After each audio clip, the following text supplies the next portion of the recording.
Pernikahan yang tak diinginkan. Bab 473. Sayang, nenek gak marah kok. Nenek pasti udah maafin teteh. Dengar ya. Suaranya makin lembut, tapi di setiap kata terselip kepedihan yang dalam. Cinta nenek buat teteh gak pernah hilang. Cinta itu gak mati, cuma pindah tempat, dari dunia ini ke surga.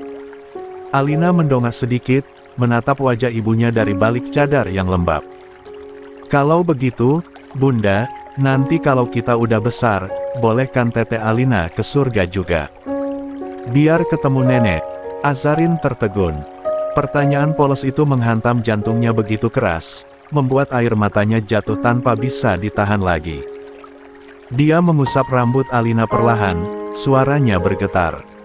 Boleh, sayang, asal teteh Alina rajin salat, suka bantu orang, dan gak suka marah-marah. Kalau teteh jadi anak baik, nanti Allah izinkan. 75. Teteh ketemu nenek di surga. Anak itu mengangguk sungguh-sungguh, lalu berkata lirih. Kalau gitu, Bunda juga harus ikut, ya. Soalnya kalau Bunda gak ada, nanti teteh takut. Iya, sayang, Bunda janji. Bunda gak akan ninggalin kamu, di dunia atau di surga nanti. Hening kembali merayapi udara. Hanya suara burung pagi yang sesekali terdengar, dan gemerisik dedaunan Kamboja yang jatuh satu persatu ke tanah basah. Azarin memejamkan mata, memeluk Alina semakin erat, seolah dalam pelukan itu, dia ingin menyatukan dua kehilangan yang sama, kehilangan sosok ibu bagi dirinya, dan kehilangan sosok nenek bagi anak kecil yang kini menjadi satu-satunya penguat hatinya. Setelah cukup lama berada di pusara, Azarin perlahan berdiri, menyapu tanah yang menempel di ujung gamis dan mantelnya. Pandangannya masih terpaku pada nisan itu, seolah ingin menanam setiap huruf nama di sana ke dalam hatinya agar tak pernah pudar. Alina berdiri di sampingnya, masih menggenggam ujung mantel Azarin dengan erat. Ayo, sayang, ucap Azarin pelan, suaranya terdengar serak namun lembut. Nanti besok kita kembali lagi. Alina mengangguk, masih menyeka air matanya dengan punggung tangan mungil. Mereka melangkah pelan menuju jalan setapak, diiringi desir angin yang lembut seolah mengantar kepergian mereka dari pusara itu. Ketika tiba di mobil, Azarin sempat menoleh sekali lagi. Ada desir perih yang menekan dadanya, campuran antara rindu dan sesal yang tak terkatakan. Sepanjang perjalanan pulang, mobil melaju pelan. Alina tertidur di pangkuannya, sementara matanya menatap kosong keluar jendela. Bayangan wajah Bu Mahira berkelebat di kepalanya, senyumnya yang teduh, suaranya yang menenangkan, sentuhannya yang selalu penuh kasih. Semua terasa begitu nyata, hingga dada Azarin kembali terasa sesak. Untung saja, si kembar yang berada kursi khusus tempat tidur bayi, didampingi Mbak Santi, tidak rewel. Bahkan masih terlelap. Sudah 3 hari ini, dia tidak bertemu Din. Entah apa yang akan dia katakan ketika nanti mereka bertatap muka. Apakah amarah masih pantas dia simpan, sementara duka masih menganga di antara mereka? Jika ditanya apakah dia masih kecewa, jawabannya, iya. Luka itu masih terlalu dalam untuk disembunyikan di balik kesabaran yang dia coba bangun. Kehilangan Bu Mahira adalah kehilangan yang tak sempat dia tatap, tak sempat dia genggam untuk terakhir kalinya. Dan penyebabnya, sekalipun Din berniat melindunginya dari guncangan setelah melahirkan, tetap terasa seperti pengkhianatan halus yang menorehkan perih di hatinya. Dia menghela napas panjang, menatap keluar jendela, melihat langit Dubai yang mulai berwarna jingga di ufuk barat. Din mungkin berpikir dia sedang melindungiku, batinnya lirih. Tapi kadang, melindungi dengan cara menyembunyikan kebenaran justru melukai lebih dalam daripada kejujuran itu sendiri. Tangannya secara refleks mengelus kepala Alina yang masih tertidur di pangkuannya. Semoga nanti malam, Allah kasih aku kekuatan, bisiknya pada diri sendiri. Bukan cuma untuk menerima takdir, tapi juga untuk memaafkan. Mobil terus melaju menuju rumah yang kini terasa asing. Rumah yang dulu dipenuhi tawa Bu Mahira dan nasihat lembutnya, kini hanya menyimpan gema kehilangan. Dan malam ini, di rumah yang sama, akan digelar pengajian, bukan untuk menyambut pulangnya Bu Mahira, tetapi untuk mengirimkan doa kepergiannya. Setelah menempuh sekitar 20 menit perjalanan, mobil berhenti perlahan di halaman luas rumah besar itu, rumah bergaya kontemporer dengan taman yang asri. Embun masih menempel di dedaunan, memantulkan. 76. Cahaya matahari pagi yang lembut. Jam menunjukkan pukul 8:30, udara Dubai masih sejuk, belum terlalu panas, tapi cukup untuk membuat napas terasa berat bagi hati yang sedang lelah. Begitu supir mematikan mesin, salah satu mait yang sejak tadi berdiri tegap di depan pintu utama segera mendekat. Gerakannya sigap namun penuh hormat, seperti sudah menjadi kebiasaan lama setiap kali majikan tiba di rumah. Tanpa menunggu perintah, mait itu segera menunduk, lalu dengan hati-hati mengambil Alina yang masih tertidur dari pangkuan ibunya. Mungkin karena kurang tidur akhir-akhir ini, sehingga sepulang dari makam, Alina sudah langsung terlelap. Bawa ke paviliun belakang, ya, ucap Azarin tenang, meski nadanya terdengar hambar, terlalu banyak yang dia simpan di balik kesopanan itu. Dia kemudian beralih ke sisi lain mobil, mengambil salah satu bayi kembarnya dari tempat tidur khusus. Bayi itu menggeliat pelan, saat merasakan sentuhan Azarin. Lewat belakang saja, ujarnya sambil menatap wajah mungil bayi laki-laki dalam gendongannya. Dan Mbak Santi mengangguk sopan. Mereka berjalan melewati sisi samping rumah, bukan lewat pintu utama.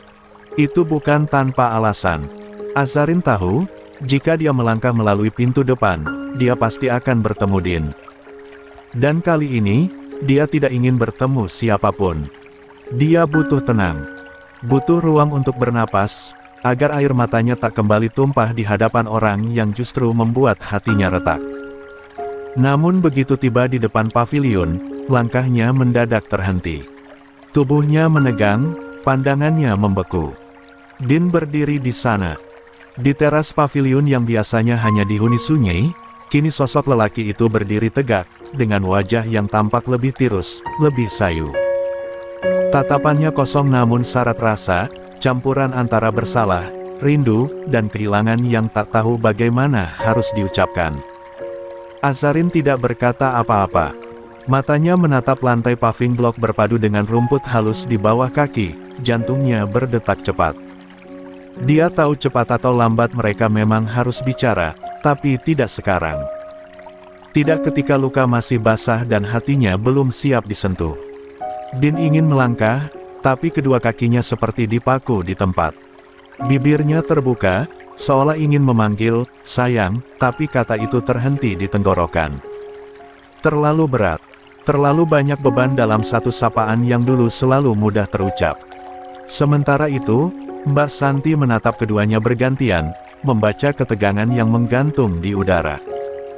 Akhirnya, dengan raut canggung, dia memutuskan untuk melangkah lebih dulu ke dalam paviliun sambil menggendong bayi perempuan penuh kehati-hatian.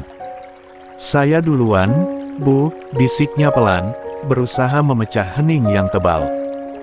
Azarin masih berdiri di tempat, menunduk, lalu menarik napas panjang sebelum akhirnya ikut melangkah perlahan melewati Din tanpa menoleh sedikit pun.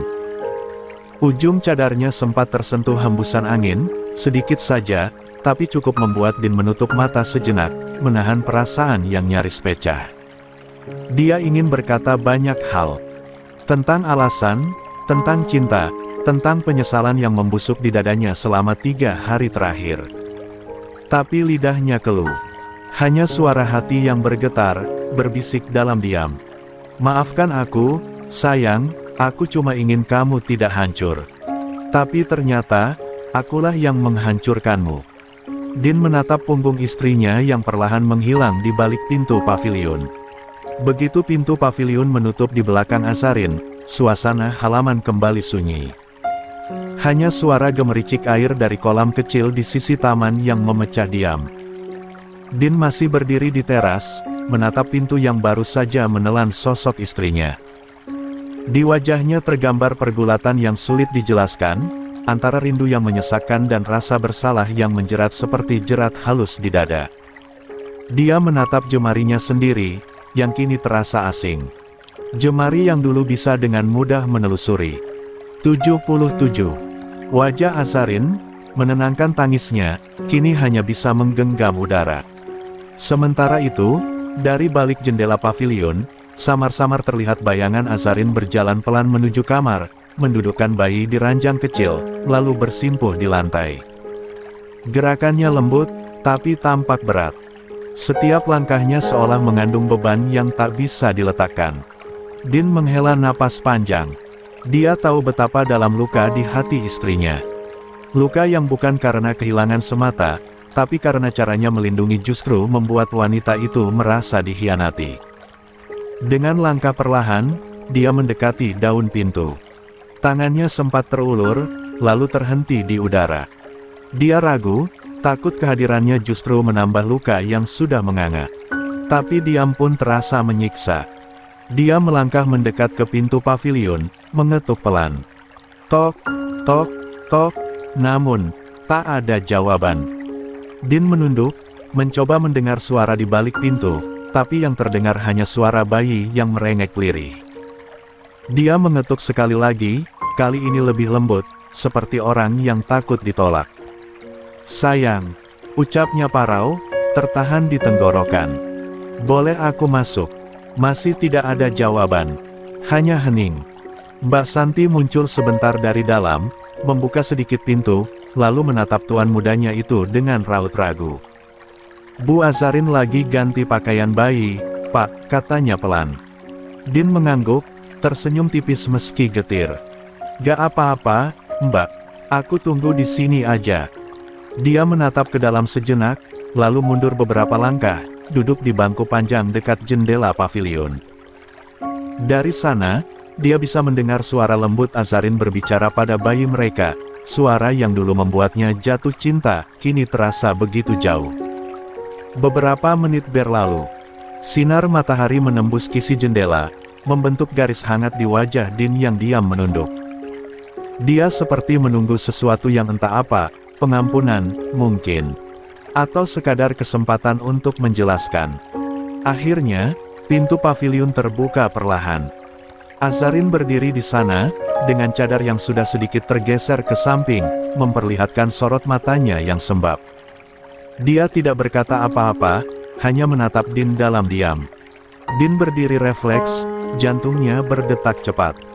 Boleh aku masuk? Tanyanya lagi, suaranya pelan, nyaris seperti permohonan. Azarin tak menjawab, tapi dia juga tidak menolak. Dia berbalik, melangkah masuk ke ruang tamu kecil pavilion, lalu menuju ke dalam kamar. Itu sudah cukup bagi Din untuk menafsirkan sebagai izin. Din masuk perlahan, menutup pintu di belakangnya. Aroma lembut minyak bayi dan wangi sabun memenuhi ruangan. Di sudut, si kembar tidur dalam buayan, sementara Alina terlelap pulas di atas tempat tidur. Din menatap pemandangan itu lama. Ada damai yang seharusnya indah, tapi kini terasa seperti ironi bagi dirinya, karena semua itu ada di hadapan, tapi dia tak lagi tahu bagaimana cara menyentuhnya. Terima kasih sudah pulang. Akhirnya dia berkata pelan, suaranya lembut tapi syarat emosi. Azarin tidak menoleh, hanya berkata datar. Aku pulang bukan karena kamu, Mas. Aku pulang karena malam ini ada pengajian untuk ibu. Din menelan ludah. Setiap kata dari bibir istrinya terasa seperti duri kecil yang masuk ke dalam dada, pelan tapi menyakitkan. Iya, katanya akhirnya. Aku tahu. Keheningan kembali turun. Hanya suara jam di dinding yang berdetak pelan. 78. Din mendekat 2 langkah, lalu berhenti di belakang kursi tempat Azarin duduk. Aku tahu kamu marah, katanya pelan. Dan kamu berhak marah. Aku salah, sayang. Aku terlalu takut kamu hancur waktu tahu ibu meninggal. Aku cuma pengin kamu kuat. Azarin menoleh perlahan. Tatapan matanya menusuk, dingin, tapi di balik itu ada air mata yang tertahan. Dan kamu pikir menyembunyikan semuanya itu cara terbaik. Suaranya rendah, tapi setiap katanya bergetar. Mas, aku bahkan tidak melihat wajah ibu untuk terakhir kali. Ibu yang selalu peluk aku, yang sayang sama aku seperti anak sendiri. Kamu tahu rasanya. Kamu tahu bagaimana sakitnya datang ke pemakaman, cuma bisa bicara sama tanah. Din menunduk, menahan perih di dadanya yang makin kuat. Aku tahu aku salah, tapi waktu itu aku cuma takut kamu gak sanggup. Suaranya pecah. Kamu baru melahirkan, kondisi kamu masih lemah. Aku cuma pengen kamu tenang dulu, baru aku kasih tahu. Tenang. Azarin tertawa kecil, getir. Mas, kamu pikir aku akan tenang hidup dengan kebohongan? Aku cuma butuh tahu. Bukan diselamatkan dari kenyataan. Din mendekat, lututnya lemas. Dia duduk di depan istrinya, sejajar dengan pandangannya. Sayang, aku minta maaf, katanya lirih. Aku tahu kata maaf gak cukup, tapi aku gak tahu cara lain buat menebus ini. Aku kehilangan ibu juga. Tapi kehilangan kamu, rasanya lebih menakutkan. Azarin menatapnya, kali ini matanya mulai basah. Kalau kamu benar-benar takut kehilangan aku, bisiknya pelan, kenapa kamu justru buat aku merasa sendirian di tengah duka yang sama? Din memejamkan mata, seolah berusaha menahan sesak yang makin menekan dadanya. Air matanya jatuh perlahan, membasahi ujung dagu. Dia meraih tangan istrinya, tapi Azarin hanya menunduk, membiarkan genggaman itu tanpa balasan. Keheningan merambat di antara mereka. Hanya terdengar napas yang tersengal dan suara gemericik air dari taman di luar jendela, menambah sendu suasana. Din menarik napas berat, lalu berbisik nyaris tanpa suara. Aku tahu kamu kecewa. Aku tahu, gak ada yang bisa aku katakan buat ngebalikin waktu. Tapi aku cuma pengen kamu tahu, sayang, aku gak pernah bermaksud ninggalin kamu sendirian. Matanya menatap wajah Azarin yang masih menunduk. Suaranya makin parau, tiap kata keluar diseret oleh air mata. Aku butuh kamu, sayang, ucapnya lirih, nada suaranya mulai pecah. Aku butuh kamu peluk. Aku hancur sekarang. Marahmu seperti bikin aku kehilangan arah pulang. Azarin menutup matanya rapat-rapat. Air matanya mulai jatuh, tapi dia berusaha menahan suara tangisnya agar tak membangunkan bayi-bayi yang sedang tidur di kamar sebelah. Dadanya bergetar menahan isak. Din mendekat sedikit, suaranya makin rendah, penuh kepasrahan. Aku tahu aku salah. Aku tahu aku bodoh karena pikir dengan nyembunyiin semuanya, aku bisa lindungin kamu. Tapi ternyata aku malah ngerusak segalanya. Dia berhenti sejenak, napasnya tercekat. Tapi boleh gak, aku egois kali ini. Sekali aja. Azarin membuka matanya, menatap wajah Din yang nyaris luruh di depannya. Air mata mengalir tanpa malu, bahunya bergetar, suaranya gemetar di antara tangis yang tertahan. Boleh gak, aku tetap peluk kamu. Suaranya nyaris patah. Aku cuma pengen dekap kamu, sayang. Aku gak mau terus berjarak kayak gini. Kata-kata itu runtuh bersamaan dengan tangisnya. Din menunduk, air matanya jatuh membasahi tangan istrinya yang masih dalam genggaman. Ia memeluk jemari itu seperti seseorang yang memegang satu-satunya pegangan hidup yang tersisa. Azarin tak lagi bisa menahan diri. Air matanya pecah, mengalir deras di pipi. Dia menutup mulutnya rapat, menahan suara agar tak membangunkan anak-anaknya, tapi tubuhnya bergetar hebat. Din melihat itu, lalu 79. Perlahan menggeser tubuhnya, meraih Azarin ke dalam pelukannya, dengan hati-hati, seolah takut wanita itu akan hancur kalau disentuh terlalu keras.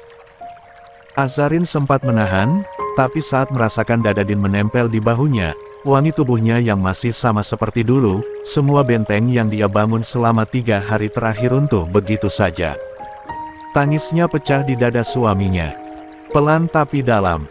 Dia memukul pelan bahu Din, seolah melampiaskan sakit yang tertahan. Kenapa kamu kayak gini, Mas? Kenapa kamu gak bilang dari awal? Suaranya serak, terputus oleh isak. Bukankah rumah tangga itu harus banyak komunikasi? Sesakit apapun itu, aku akan terima, Mas. Aku istrimu, aku berhak tahu semuanya. Din hanya memeluknya lebih erat, tangannya menelusuri punggung istrinya dengan lembut, seperti mencoba menenangkan badai yang ia ciptakan sendiri. "Aku takut kehilangan kamu, sayang," bisiknya pelan di antara isak tangis. "Takut kamu merasakan sakit. Aku selalu berpikir, melindungi hatimu adalah tujuan hidupku. Tapi ternyata, rasa takutku justru yang hampir bikin kamu pergi." Azarin menggeleng di pelukannya, air matanya membasahi kemeja Din. "Kamu bodoh," katanya lirih, napasnya tersengal di antara tangis. Din mengangguk, mengusap rambut istrinya yang lembut. "Iya, aku bodoh. Tapi aku bodoh yang cinta kamu sampai gak tahu gimana harus hidup kalau kamu beneran pergi." Dia menarik napas berat, lalu menunduk lebih dekat ke telinga istrinya. Suaranya bergetar, tapi lembut, seperti seseorang yang berbicara dari dasar kehilangan. "Kamu rumahku, sayang," ucapnya pelan. "Di saat duka seperti ini, aku cuma ingin berada dalam pelukanmu. Tempat paling hangat yang pernah aku punya. Cuma kamu." Azarin menggigit bibir bawahnya, menahan sesak yang makin menekan dada. Dia tahu, Din juga sedang berduka, kehilangan sosok ibu yang begitu berarti. Tapi hatinya yang terluka belum sepenuhnya siap menerima. Din menatap wajah istrinya yang basah air mata. Tangannya mengusap sudut mata Azarin perlahan, menyeka jejak yang terus mengalir. "Rasanya aneh," katanya dengan nada sendu. "Dulu kalau aku sedih, atau marah, ibu selalu bilang, 'Peluk istrimu, nak. Karena di sanalah Allah titipkan tenangmu.' Tapi sekarang, ibu gak ada, dan aku bahkan sempat kehilangan kamu juga." Suara Din parau, nyaris berbisik, tapi tiap katanya mengguncang udara. Dia tersenyum samar, senyum yang lebih mirip luka terbuka. "Boleh ya, malam ini aku pulang," katanya pelan, hampir tak berani menatap mata istrinya. "Aku rindu rumahku, sayang, rindu peluk kamu." Azarin menunduk, matanya kembali berkaca-kaca. Dia tak menjawab. Tangannya hanya menggenggam ujung kemeja Din, seolah itu satu-satunya hal yang bisa menahannya agar tidak ikut runtuh. 80. "Mas."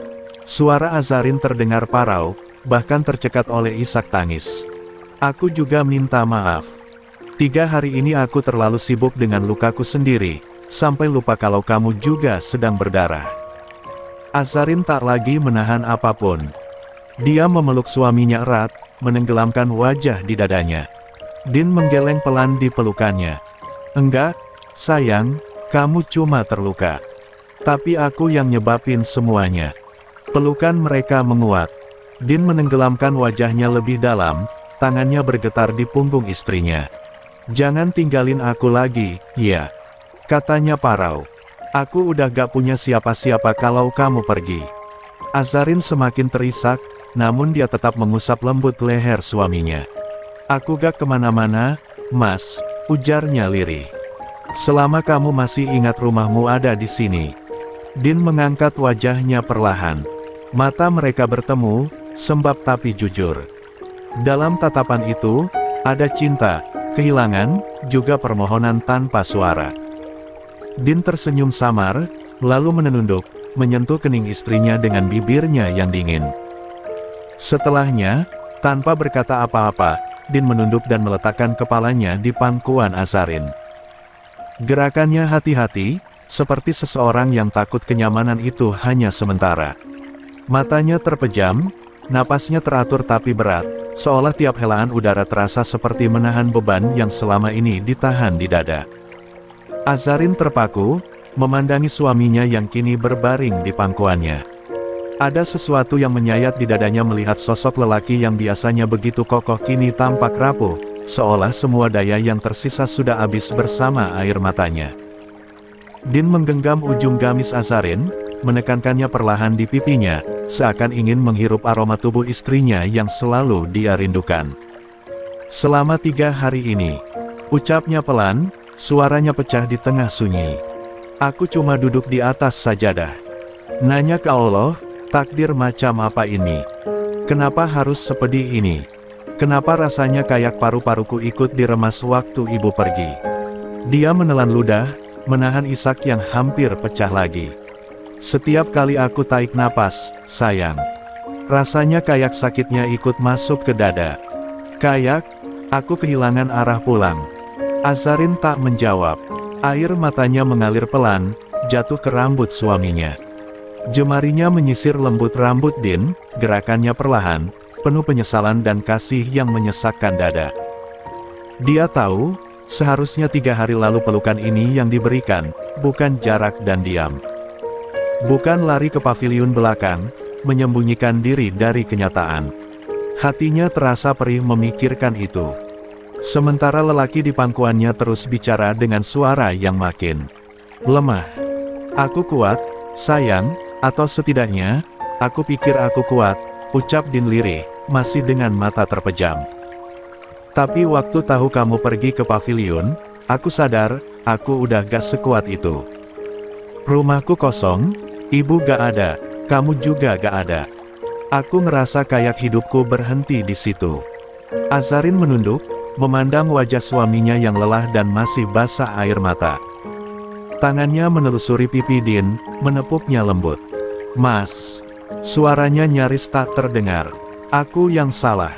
Aku cuma mikir tentang lukaku sendiri, padahal luka kamu jauh lebih besar, jauh lebih dalam dari yang bisa aku bayangin.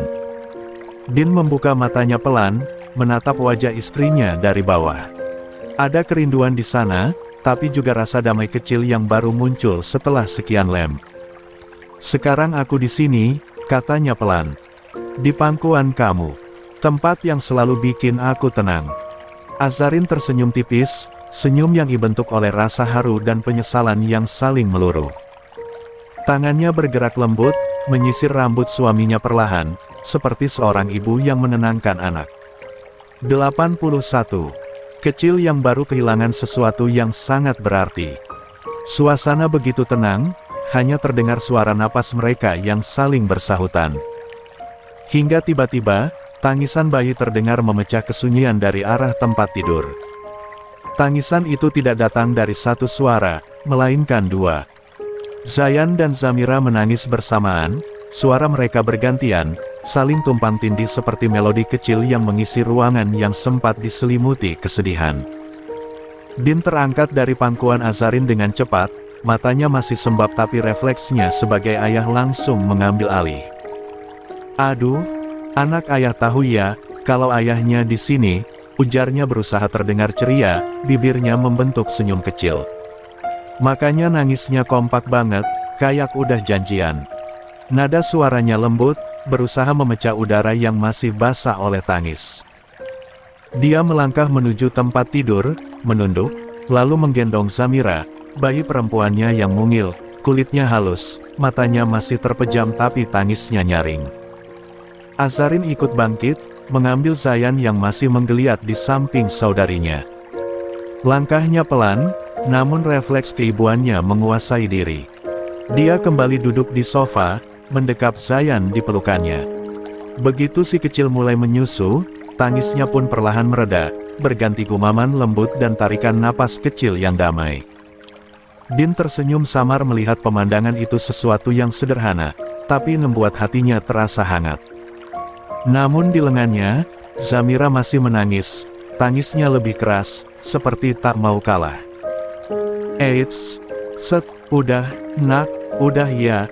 Din berdesis pelan, menggoyangkan tubuh kecil putrinya dengan lembut, gerakannya teratur dan penuh kasih.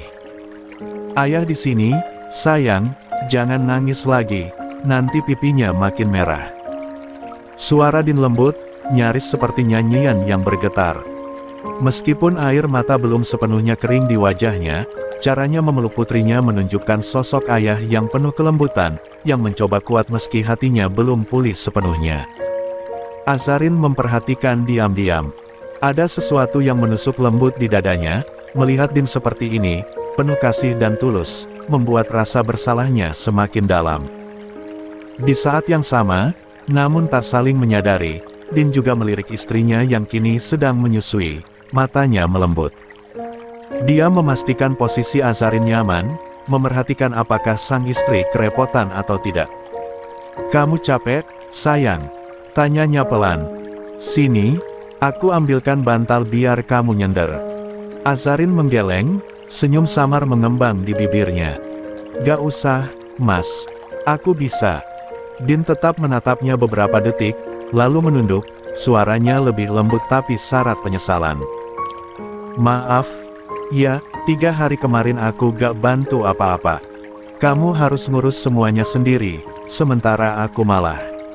Dia berhenti sejenak, menelan sisa kalimat yang terlalu berat untuk diucapkan. Azarin menatapnya, kali ini dengan pandangan yang teduh, meski masih menyimpan sedikit sisa luka. Itu pilihanku sendiri, Mas, ujarnya pelan. Aku yang memutuskan buat tinggal di pavilion, jadi kalau aku repot, aku juga yang harus tanggung. Din menggeleng perlahan, bibirnya bergetar menahan haru. Tapi aku suamimu, sayang. Harusnya aku yang jagain kamu, bukan malah kamu yang jauh dari aku. Azarin menatapnya lama, lalu berkata lirih, kita sama-sama belajar, Mas, mungkin kemarin kita sama-sama salah cara dalam mencintai. Din tersenyum kecil, memandangi Zamira yang kini mulai tenang di pelukannya. Dia mencium kening putrinya pelan, kemudian menatap istrinya yang sedang menyusui di sofa. Pemandangan itu, bagi Din, adalah rumah, sederhana tapi penuh kehangatan. Dia berjalan perlahan mendekat, duduk di samping Azarin. Satu tangan memeluk bahu istrinya, sementara tangan lainnya masih menimang Zamira yang kini mulai tenang. 82. Mereka terdiam lama, hanya menatap dua makhluk kecil yang menjadi pengikat cinta mereka, dua alasan mengapa mereka harus bertahan. Din berbisik pelan di telinga istrinya, nadanya nyaris seperti doa. Kita gak sempurna, sayang, tapi selama kamu di sini, aku tahu aku bisa pulang kapanpun itu. Azarin menoleh perlahan, matanya bertemu dengan tatapan lembut Din yang masih menyimpan luka. Senyum kecil terbit di wajahnya, senyum yang nyaris tak mampu menahan air mata yang kembali mengambang di pelupuk. Tetap jaga komunikasi, ya, Mas, ucapnya pelan, tapi penuh ketegasan. Mulai sekarang, jangan abaikan aku lagi, meski hal itu menyakitiku. Cintai aku dengan terus melibatkanku, dengan apapun yang kamu rasakan. Din terdiam sesaat, menatap dalam wajah istrinya seolah ingin menghafalnya sekali lagi. Dia menarik napas panjang, lalu mencium puncak kepala Azarin penuh rasa bersalah. Iya, sayang, maafkan aku. Beberapa menit berlalu. Zayan dan Zamira akhirnya benar-benar terlelap, setelah Zamira juga mendapat bagian menyusui, napas mereka tenang dan ritmis. Din meletakkan Zamira perlahan ke dalam boks bayi di dekat ranjang, sementara Azarin menidurkan Zayan di sisi lainnya. Bukan tak bisa diletakkan di tempat tidur seperti semula, tetapi Azarin tiba-tiba teringat satu hal, dan dia tak mungkin menyatukan Alina dan si kembar yang bisa saja akan mendapatkan tendangan dari Alina, jika tak diawasi. Tak lupa sebelum pergi, dia menitipkan pada Mbak Santi. Mas, ucap Azarin lembut setelah memastikan kedua bayi mereka tidur nyenyak. Ayo, ke rumah utama. Aku mau lihat persiapan acara pengajian malam nanti, sekalian ketemu Papa. Din mengangguk pelan. Tatapannya menurun, dan untuk sesaat keheningan menggantung di antara mereka sebelum akhirnya dia menjawab, selama 3 hari ini Papa cuma ngurung diri di kamar, katanya lirih. Makan seadanya. Aku jadi takut Papa melakukan hal aneh-aneh, sampai setiap jam aku ke kamar untuk mengecek. Makanya aku baru bisa temuin kamu setelah 3 hari, sayang. Kepalaku benar-benar kacau waktu itu. Azarin mengangguk perlahan, rasa bersalah kembali menyeruak di dadanya. Tangannya terulur, mengusap pundak Din dengan lembut, bukan untuk menghibur, tapi untuk menyampaikan bahwa kini dia ada di sisinya, tanpa syarat. Beberapa menit kemudian, mereka melangkah menuju rumah utama. Azarin sudah mengenakan kembali jilbab dan cadarnya.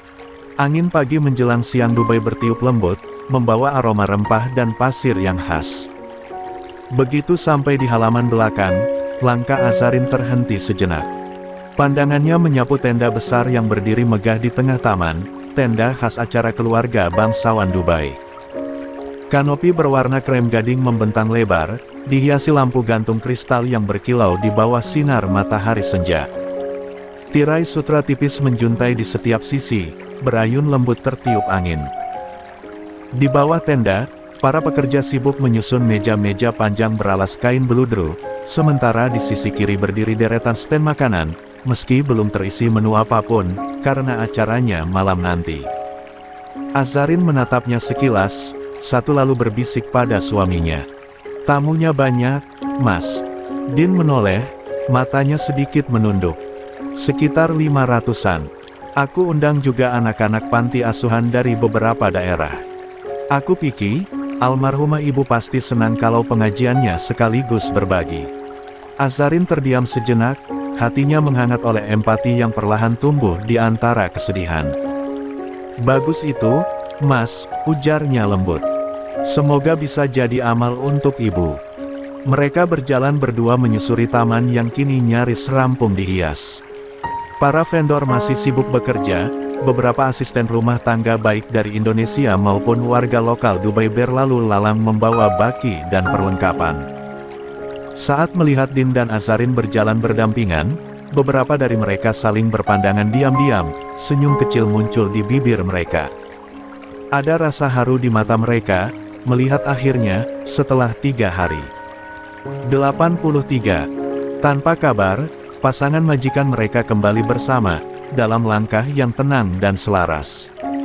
Azarin berhenti sejenak, menatap hasil kerja para staf. Tenda sudah berdiri sempurna, lampu-lampu gantung sudah menyala meski matahari masih berada di atas. Suasananya hangat, hikmat, dan megah dalam kesederhanaan yang elegan. "Mas," katanya pelan, "ayo kita ke kamar papa. Aku pengen lihat keadaannya." Din menatap wajah istrinya sesaat, lalu menarik napas panjang. Sorot matanya berubah, ada kekhawatiran di sana, yang disembunyikan di balik nada suaranya yang tenang. "Iya, sayang," jawabnya akhirnya. "Tapi kamu jangan kecewa ya, kalau papa tidak menjawab pertanyaanmu, atau bahkan tidak bersikap hangat padamu." Azarin menoleh cepat, alisnya terangkat sedikit. "Mas bilang apa sih?" ujarnya lembut tapi tegas, suaranya mengandung kehangatan yang berusaha menenangkan. "Gak apa-apa kalau papa cuekin aku. Aku paham kok, apa yang sedang papa rasakan. Kehilangan beliau pasti jauh lebih berat dari yang bisa aku bayangin." Din terdiam sejenak, lalu tersenyum lirih. Wajahnya melunak, pandangannya menatap dalam pada sosok perempuan di depannya, perempuan yang kemarin sempat dia sakiti dengan dalih melindungi, tapi kini berdiri di sisinya lagi dengan hati yang jauh lebih lapang. Tanpa berkata apa-apa lagi, Din mengusap kepala istrinya dengan lembut, gerakannya seperti ingin menenangkan sekaligus berterima kasih. "Makasih, sayang," ucapnya singkat, suaranya serak namun tulus. Mereka pun melangkah bersama, menyusuri jalan setapak menuju rumah utama. Langkah mereka pelan, tapi pasti. Di antara desir angin dan suara pekerja yang menata kursi, hanya suara langkah mereka berdua yang terdengar serasi, bergema lembut di lantai marmer halaman belakang. Ketika mendekati pintu utama, Din menoleh sejenak, menatap wajah istrinya di bawah sinar siang yang hangat. "Kamu siap?" tanyanya pelan. Azarin tersenyum kecil, lalu mengangguk mantap. "Selalu." Din membuka pintu, dan udara rumah utama yang lebih dingin menyambut mereka. Aroma gaharu samar masih tercium di udara, sisa dari wewangian yang digunakan almarhumah sang ibu sebelum dimakamkan kemarin. Azarin melangkah pelan ke dalam, langkahnya terhenti di lorong panjang yang mengarah ke kamar Pak Argatama. Dia sempat menatap dinding-dinding rumah yang kini terasa lebih sunyi daripada sebelumnya. Sementara Din segera menggenggam tangan istrinya dengan lembut, lalu berbisik, "Kalau papa belum siap bicara, jangan paksa ya." Azarin hanya menatap suaminya sekilas, lalu menunduk pelan. "Aku cuma mau duduk di depan pintunya, Mas. Kadang diam pun bisa jadi doa." Din tersenyum kecil, tanpa menjawab. Mereka melanjutkan langkah, sampai akhirnya, di ujung koridor yang temaram, pintu kamar besar dengan ukiran kayu jati itu tampak tertutup rapat. Azarin menarik napas dalam, sementara Din berdiri di sampingnya. Suasana sunyi menggantung di antara mereka. Hanya detak jam di besar dari sudut ruangan yang menjadi saksi. "Assalamualaikum, Pak," sapa Azarin sambil mengetuk lembut pintu kamar. Dia sengaja tak membuka, meski Din sempat memberikan kode jika pintu tak terkunci. Namun dia akan menunggu izin dari sang pemilik kamar. "Papa, tidur?" tanya Azarin lagi, meski dia mulai ragu ayah mertuanya akan menacuap atau tidak. Dia menoleh pada Din yang kini mengusap pundaknya, lalu menggeleng pelan sebagai tanda untuk tidak dilanjutkan. Namun tiba-tiba suara dari dalam terdengar, serak, namun jelas. "Aza, itu kamu?" 84. Din tertegun. Azarin menoleh cepat ke arah suaminya, matanya membulat, jantungnya berdetak keras. Din menatapnya dengan pandangan terkejut yang sama, antara lega, tak percaya, dan haru yang nyaris menumpahkan air mata. Untuk pertama kalinya setelah 3 hari penuh diam, suara itu kembali terdengar dari balik dinding kamar yang sepi. 85. Azarin melangkah perlahan ke dalam kamar besar itu, diiringi Din yang berjalan setengah langkah di belakangnya. Aroma gaharu dan kayu jati memenuhi udara, aroma khas kamar orang tua yang syarat kenangan. Langit-langitnya tinggi, dihiasi lampu gantung yang kini redup, hanya menyisakan cahaya kekuningan yang lembut namun sendu.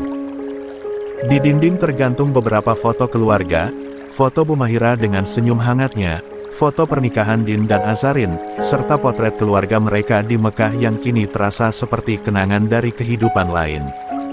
Langkah Azarin melambat. Matanya menatap ranjang besar berkelambu putih di tengah ruangan, tempat Pak Argatama duduk bersandar. Wajahnya tampak jauh lebih tua dari usianya, sorot matanya lelah, seolah sebagian jiwanya ikut terkubur bersama istrinya. Azarin menghela napas pelan, cadarnya ikut bergerak lembut seiring tarikan napasnya. Tangannya refleks meremas ujung gamis, menahan gugup dan haru yang bercampur jadi satu. Din di sampingnya merangkul bahunya pelan, memberi kekuatan lewat sentuhan sederhana. "Assalamualaikum, Pak," suara Azarin lembut, hampir berbisik. Pak Argatama menoleh perlahan, seakan suara itu membangunkannya dari lamunan panjang. Tatapannya berhenti pada sosok menantunya yang kini berdiri di depan pintu, lalu bergeser pada Din. Dia tak langsung menjawab, hanya mengangguk kecil, seolah masih berusaha mengendalikan getaran dalam dadanya. Din lebih dulu maju setapak, nada suaranya hati-hati. "Papa, kami cuma mau lihat Papa." Pak Argatama menarik napas berat. "Masuklah, Nak. Papa tidak selemah yang kalian kira," katanya pelan, suaranya parau tapi masih berwibawa. Azarin melangkah mendekat, setiap langkahnya terasa penuh kehati-hatian. Dia berhenti di sisi ranjang, membungkuk sedikit sebagai tanda hormat, lalu duduk di kursi di sebelah tempat tidur. "Papa sudah makan?" tanyanya lembut, suaranya penuh empati tanpa terdengar menggurui. Pak Argatama tersenyum tipis, nyaris tak terlihat. "Kalau makan dianggap tanda hidup, mungkin Papa masih hidup, Nak. Tapi rasanya, hanya badan yang bergerak, jiwa ini sudah berhenti di hari ibu dikafani." Azarin terdiam. Dadanya terasa sesak mendengar nada getir itu. Dia menatap wajah tua yang kini tampak rapuh, sosok yang dulu dikenal tegas, bijak, dan disegani banyak orang. "Papa," katanya pelan tapi menantap. "Ibu orang baik, Pak. Dan orang baik gak pernah benar-benar pergi. Allah cuma menaruh beliau di tempat yang lebih tinggi. Tapi Papa tahu kan, Ibu pasti gak mau lihat Papa seperti ini." Pak Argatama menoleh, tatapan matanya tajam namun basah. "Kamu bicara seperti dia, Nak," katanya lirih. "Dulu, setiap kali Papa marah pada hidup, dia selalu bilang hal yang sama. Kalau Papa terus terpuruk, nanti Allah marah karena Papa gak bersyukur atas waktu yang masih dikasih." Azarin tersenyum kecil, matanya ikut berkaca-kaca. "Mungkin sekarang giliran Papa yang harus dengar kalimat itu dari aku," "Ya," ucapnya pelan. Din menatap istrinya dari samping, dadanya menghangat.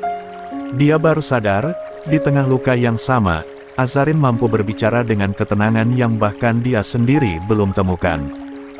Sementara itu, Pak Argatama terdiam, menatap ke arah jendela besar di sisi tempat tidur.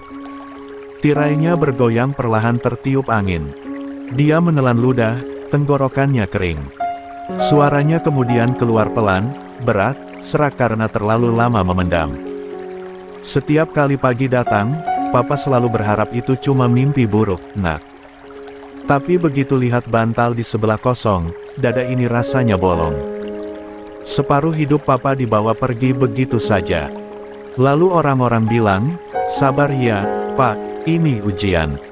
Dia tersenyum getir, pandangannya jauh. Mereka gak tahu betapa sabarnya Papa sudah habis di hari dia mengembuskan napas terakhir. 86. Azarin menunduk, air matanya jatuh diam-diam, membasahi ujung cadar. Dia ingin bicara, tapi bibirnya keluh. Suara Pak Argatama terasa seperti duri yang menembus hati, jujur, mentah, dan terlalu dalam. "Kadang Papa marah. Lanjutnya lagi. Marah sama takdir, sama waktu, bahkan sama diri sendiri. Papa punya semua hal di dunia ini, tapi gak bisa nyegah malaikat maut datang secepat itu. Apa gunanya harta, jabatan, nama besar, kalau di ujungnya cuma tinggal sepi?"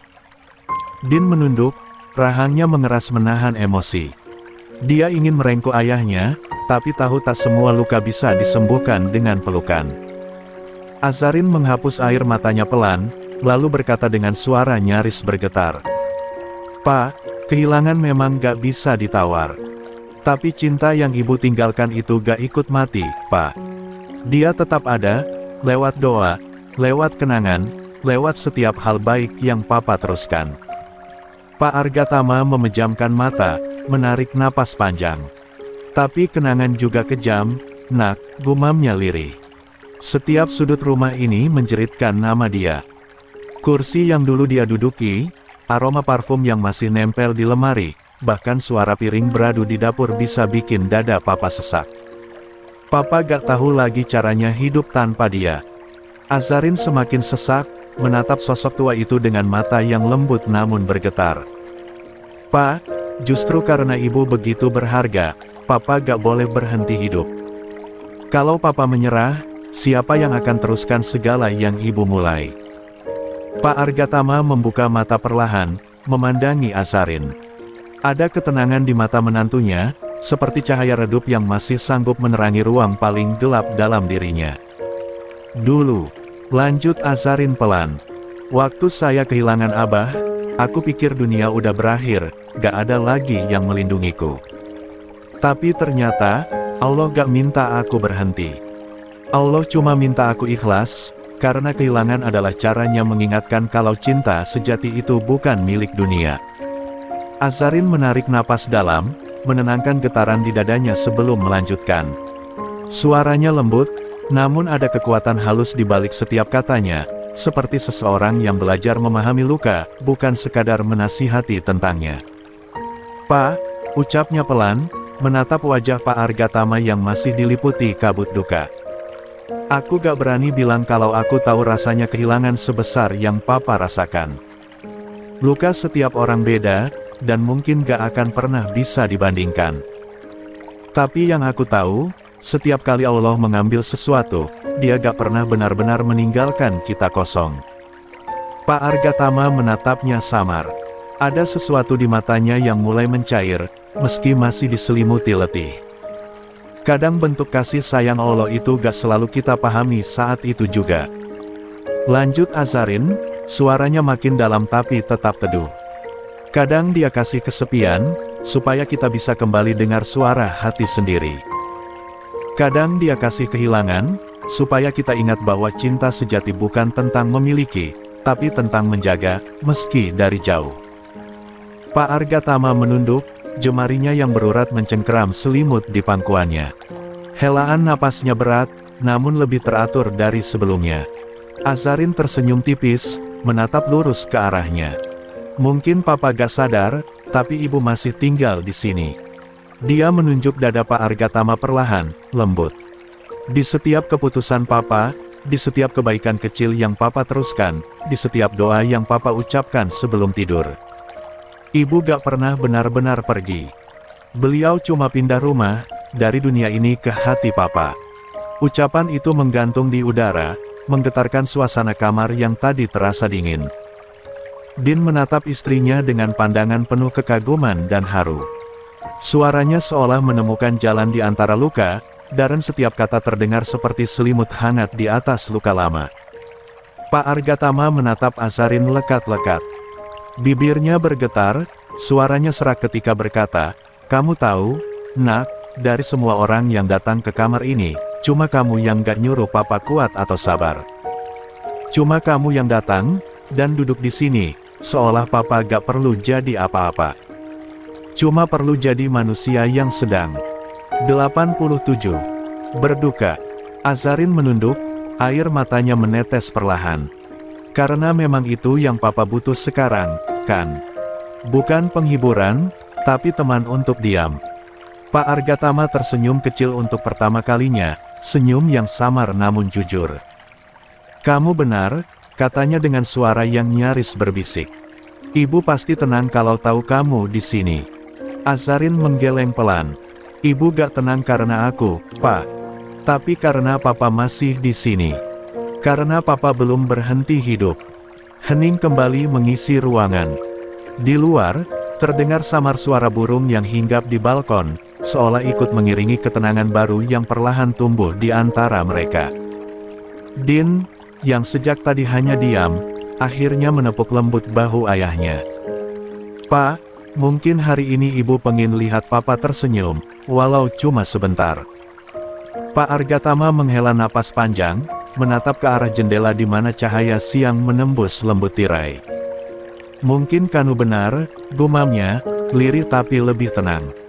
"Mungkin sudah waktunya papa belajar hidup tanpa lupa, bukan hidup dengan melupakan." Azarin menatapnya penuh haru, lalu menjawab lembut. "Itu kalimat yang indah sekali, Pak. Karena memang begitu caranya kita menghormati yang pergi, bukan dengan menghapus mereka dari ingatan, tapi dengan terus hidup untuk hal-hal yang mereka cintai." Pak Argatama menatap Azarin lagi. "Kamu benar-benar seperti anak sendiri, nak." Azarin menunduk, menahan isak yang hampir lolos. "Aku udah menganggap papa seperti abah saya sendiri. Terima kasih ya, nak, sudah hadir di dalam kehidupan kami, termasuk kehidupan Din," ujarnya lembut, meski suaranya masih terdengar pelan.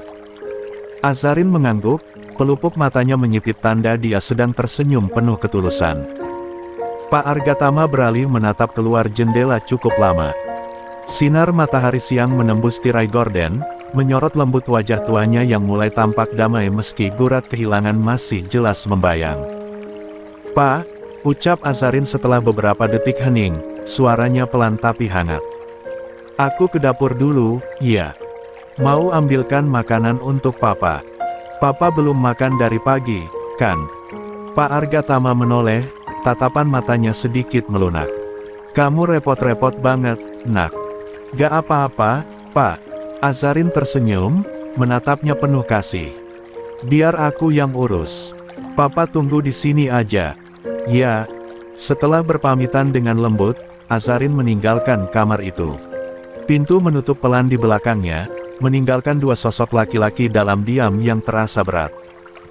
Din masih duduk di sofa, menatap sosok tua itu yang kini tampak seperti kehilangan seluruh energinya. Selama beberapa saat, tak ada yang berbicara. Hanya suara napas mereka berdua yang terdengar. Lalu, dengan suara yang nyaris seperti bisikan, Pak Argatama membuka suara. "Setelah pengajian malam ini selesai," katanya pelan, "boleh gak, Din, papa pergi ke panti lansia itu. Yang di Al-Rasidia, tempat orang-orang tua tinggal menunggu waktu." Din sontak mengangkat kepalanya, memandang ayahnya dengan mata membulat tak percaya. "Pak, jangan bilang papa masih kepikiran hal itu." Pak Argatama tersenyum samar, menatap anaknya dengan pandangan yang lembut tapi pasrah. "Kenapa tidak? Sejak ibu kamu pergi, rumah ini terlalu besar, terlalu sunyi. Setiap langkah yang papa ambil cuma mengingatkan kalau ada ruang kosong yang gak akan pernah terisi lagi. Din mendekat, berjongkok di depan ayahnya, menatapnya dari bawah. Tapi Pak, papa masih punya kami. 88. Masih punya aku, Davi, Azarin, dan cucu-cucu papa. Rumah ini gak akan sepi selama kami di sini. Pak Argatama tersenyum getir, jemarinya menggenggam tangan putranya. Kamu tahu, Din, yang papa takutkan bukan sepi, tapi rasa kehilangan yang gak berhenti. Di sini, setiap sudut rumah ini, selalu ada bayangan ibu kamu. Papa bisa dengar suaranya, bisa rasain kehadirannya di setiap langkah. Tapi yang paling menyakitkan, papa tahu itu cuma kenangan.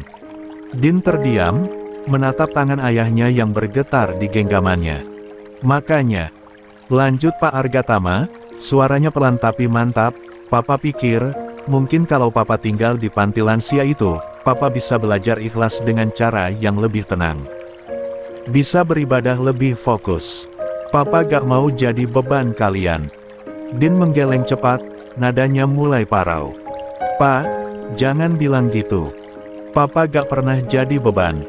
Aku justru butuh papa di sini. Aku belum siap kalau harus kehilangan papa juga. Pak Argatama tersenyum lagi, kali ini lebih lembut. Kehilangan itu bukan selalu berarti pergi, Din. Kadang, kehilangan adalah jarak yang Allah kasih, supaya kita belajar menghargai kehadiran sebelum benar-benar tidak ada. Dia berhenti sebentar, matanya menatap jauh, menembus bayangan dirinya di kaca jendela. Tapi kalau kamu keberatan, papa gak akan maksa. Cuma, tolong jaga perusahaan baik-baik.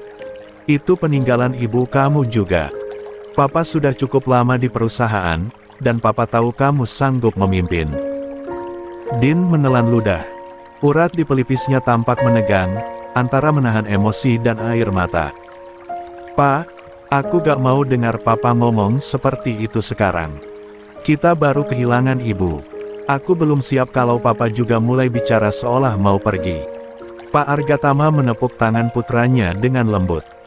Kamu selalu terlalu keras pada diri sendiri, Din. Kadang seseorang gak benar-benar pergi, dia cuma butuh tempat baru untuk menyembuhkan dirinya. Din menunduk, napasnya memburu, lalu berkata lirih. Kalau papa pengen tenang, aku bisa antar. Tapi jangan tinggal sendirian di sana. Izinkan aku buat pastikan papa baik-baik aja. Senyum kecil muncul di bibir Pak Argatama. Anak baik. Selalu seperti itu dari dulu. Dia menarik napas dalam, lalu memandang ke arah pintu, seolah menunggu sosok yang tadi keluar. Kamu beruntung, Din. Istrimu perempuan yang tahu cara menyembuhkan luka tanpa banyak kata. Din menatap ayahnya, dan kali ini tidak ada kata-kata yang keluar. Hanya senyum getir yang menggantung di bibirnya. Dalam hatinya, dia tahu, keputusan sang ayah mungkin tak bisa dicegah. Tapi di balik nada lembut itu, Din juga merasakan ketakutan halus, bahwa ayahnya mulai benar-benar belajar melepaskan. Malam berganti perlahan. Udara mulai sejuk saat langit Dubai dihiasi bintang-bintang yang tampak lebih terang dari biasanya. Di taman belakang rumah keluarga Argatama, para pekerja sibuk menyiapkan acara malam itu. Tenda besar telah berdiri dengan rapi, kain krem lembut menjuntai di setiap sisi, lampu-lampu gantung kecil memancarkan cahaya hangat, dan aroma bunga melati menguar di udara. Tenda itu berdiri megah, berlapis kain lembut menjuntai di setiap sudutnya, dengan pilar-pilar berhias ukiran khas Timur Tengah. Di bawahnya, hamparan karpet Persia terbentang, tempat para tamu duduk bersila dengan tenang. Deretan kursi empuk disiapkan untuk keluarga inti, sementara di sisi lain, puluhan anak-anak panti asuhan duduk berbaris rapi, sebagian memegang buku kecil berisi doa dan solawat. Suara lantunan ayat suci mengalun hikmat, menggema melalui pengeras suara dengan nada khas Timur Tengah, melengking indah namun menenangkan. Di antara lautan wajah-wajah itu, tampak Din, duduk berdampingan dengan Azarin yang bercadar. Cahaya lampu menggurat lembut di mata mereka. Di sisi lain, Pak Argatama, Davian, dan Alina tampak khusyuk mengikuti lantunan doa. Zayan dan Zamira berada di stroller ganda, dijaga oleh Mbak Santi dan maid yang lain. Meski sesekali menggeliat, dua bayi itu tampak tenang, seolah turut menikmati kedamaian malam yang penuh doa. Alinal, yang biasanya tak bisa diam, kini hanya duduk di pangkuan Davian. Wajah mungilnya sendu, matanya mengikuti arah lampu-lampu di atas tenda, seolah mencari sosok yang dulu selalu mengajaknya bermain setiap 89 kali acara keluarga berlangsung. Bibir kecilnya sempat bergetar, dan tanpa sadar dia berbisik lirih. "Nenek kuda di surga, ya, Om." Davian tertegun, menatap keponakannya dengan mata yang mulai basah. "Iya, sayang," jawabnya lembut. "Nenek udah di tempat yang paling indah sekarang." Azarin menatap mereka sekilas, hatinya mencelos. Dia tahu, bahkan anak sekecil Alina pun ikut merasakan kehilangan yang sama. Ketika lantunan doa mulai mereda, suara pembawa acara terdengar memenuhi udara, menggema dari pengeras suara. "Selanjutnya, kami mohon dengan hormat kepada Tuan Argatama untuk menyampaikan sepatah dua patah kata." Suasana seketika hening. Semua mata tertuju pada lelaki parubaya yang duduk di barisan depan. Din spontan meraih tangan ayahnya, memberi dukungan tanpa kata. Pak Argatama mengangguk pelan, lalu berdiri. Langkahnya perlahan, namun mantap. Di bawah cahaya lampu gantung, wajah tuanya tampak teduh tapi menyimpan duka yang dalam. Dia berdiri di hadapan ratusan tamu, para donatur, pengurus panti, karyawan perusahaan, dan puluhan anak-anak yatim yang memandangnya dengan penuh harap. Suaranya serak ketika memulai, tapi tegas. "Assalamualaikum warahmatullahi wabarakatuh." Suara itu menggema pelan, membuat suasana semakin khusyuk.